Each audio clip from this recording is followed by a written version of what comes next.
Welcome back to Pain-Free Living. My name is Dr. Andrew Grecki, owner of Superior Physical Therapy. And again, we're talking about shoulder pain. And in this segment, we're going to talk about what are the most common causes of shoulder pain. Earlier, we talked about the most common diagnosis. We just talked about one, which is rotator cuff tears.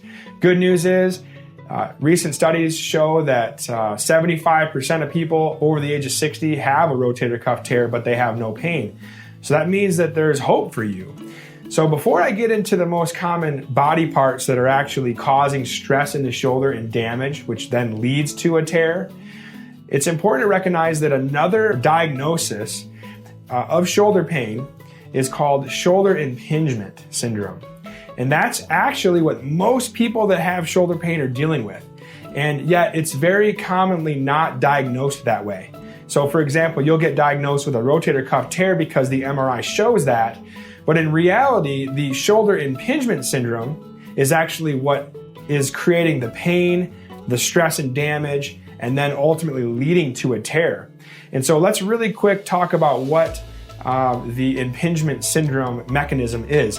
So we're going to look at our model here of the shoulder blade and the arm bone, and you can see it's a ball and socket joint, and we have the rotator cuff muscles that go underneath this bony roof, like I mentioned earlier, and that shoulder blade has to move at the same rhythm as the arm bone. And if you have a disconnect, let's say the shoulder blade itself has 21 muscles that attach to it, and if any one of those muscles are tight, then it's going to stop that shoulder blade from rotating up as you lift your arm up. And then the arm will continue and you'll get a squeezing of that space, which happens to squeeze on the rotator cuff tendons. That is called impingement syndrome. The tricky part is that's not detectable on an MRI or an X-ray. So it's the reason why it's very commonly undiagnosed that way. And so let's get into what actually causes the impingement, or that little space where the rotator cuff is, to close down. And there's three causes. Number one is actually the shoulder blade itself not moving, as I just kind of alluded to. It's got 21 muscles that attach to it. Some go to your spine, some go to your neck. But if they don't move, if those are stiff in any one of those, there's a lot of possibilities there. If that shoulder blade doesn't move at the same direction as the arm bone, you're going to get a closing down in the space. So number one, most common cause is actually the shoulder blade.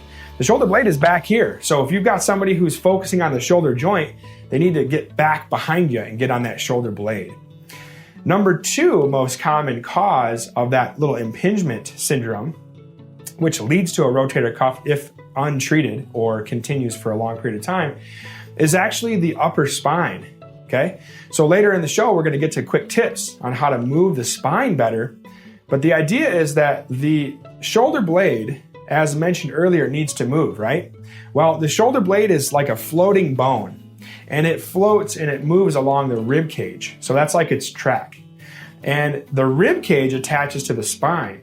So in order for the shoulder blade to move, it needs the ribs to move as well as the spine to move. So if we have a limitation in our spine movement, it's going to stop the shoulder blade from moving, and again cause the little area in the space in the shoulder to squeeze down and cause compression. That compression causes friction and damage to those little rotator cuff tendons. Inflammation happens because the body's trying to heal itself naturally, and then we end up with a rotator cuff tear along down the road. So number two is shoulder blade. Number three is actually really far away from the shoulder, but it's actually the hips.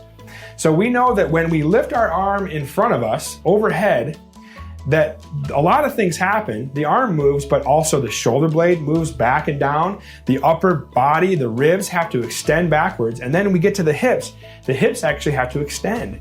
If you don't believe me, here's an easy test. So you just simply take your arms and lift them up as far as you can behind you. Think about how far you went. Now pretend like you're sitting in a chair where you're going to make those little hip muscles shorter, and then try that same motion again. And you're going to be surprised at how hard that feels. You're not going to go as far. And if you're dealing with shoulder pain, it usually increases the shoulder pain intensity. So we know the hip flexors are actually the culprit. They get tight from sitting. Later in the show, I'm going to show you how to get those hip flexors to move a little better so you can have less stress on the shoulder when you lift up in front of you. So there you go. You've got the three most common areas in the body that are actually causing shoulder pain: the shoulder blade, the upper spine, and the hips.